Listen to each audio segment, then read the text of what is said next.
Today I'm bringing you the new Chris Cornell record called Higher Truth. Now, I was quite adamant to pick this up because, you know, Chris Cornell hasn't put out a good record, a good solo record in many years. I thought 1999's Euphoria Morning was a masterpiece. Nothing that he's ever done or he will ever do will be as good, in my humble opinion. And then we have Carry On from many years after, after his departure from Audioslave. And again, I didn't like the album at all. It sounds very boring, predictable. A really big chunk of that album is just really hard to go through, especially for me. That was years ago. I haven't really listened to that album ever since, and I don't think I will anytime soon.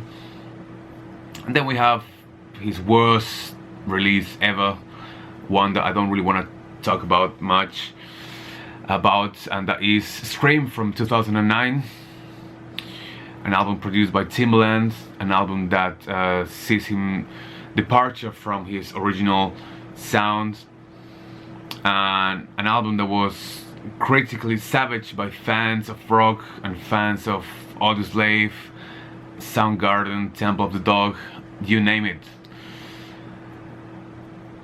It was very hard to listen to the album.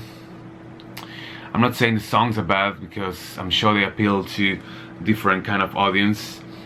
The songs are not bad, but they're just not Chris Cornell. If I want to buy an R&B album, I wouldn't go to Chris Cornell, if you know what I mean. So that was a bit of a letdown. But anyway, 6 years have gone by. 2015 was a new year for Chris Cornell, a chance to redeem himself with his fans.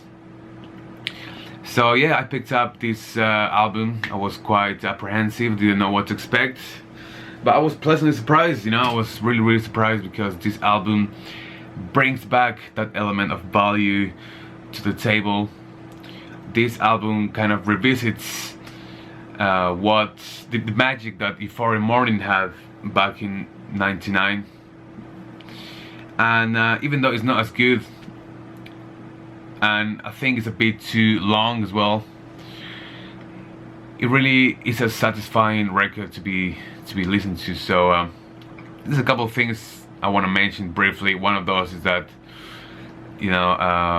this new approach is something that really suits Chris Cornell's voice. A very stripped down approach, where he just sings with guitar and a few more arrangements. There's other instruments thrown in, in various songs, but mainly the meat and bones, the meat and potato of this release is just him and his guitar, which is fantastic. And I wouldn't mind going to see him live, acoustically. So I really like this new approach for his music, for his records.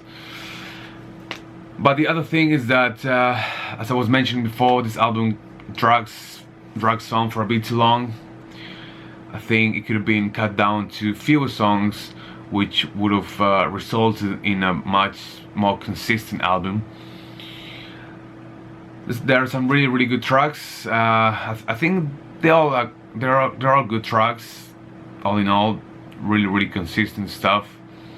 Again, nothing groundbreaking, nothing extremely memorable, nothing as good as Euphoria Morning.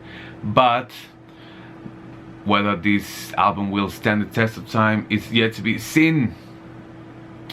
So songs that I really liked were obviously the first single, Nearly Forgot My Broken Heart, cool track. Dead Wishes, which is a very folky number. If you're into that stuff, you're gonna like this song. Worried Moon was another one that I really liked. Josephine maybe was one of the highlights.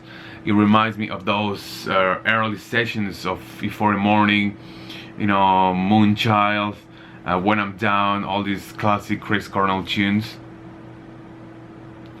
And then we have another song that I like. Let me just check on my playlist. This one called Wrong Side, towards the end. Another great song, that brings back good memories.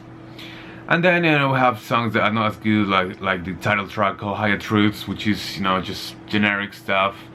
There's a big part of the album that doesn't do much for you. It's like all these songs could have been merged into one to produce a much better result, but he decided to release them as different songs.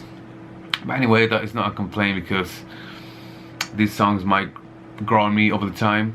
I think this is an album that I'm gonna keep listening to. It's not like the other records, like the past two solo albums, where I just listened to them once and that was it, really. I think I listened to Carry On a few more times, but I don't see myself revisiting that album anytime soon. So yeah, I think this is a great release from Chris Cornell.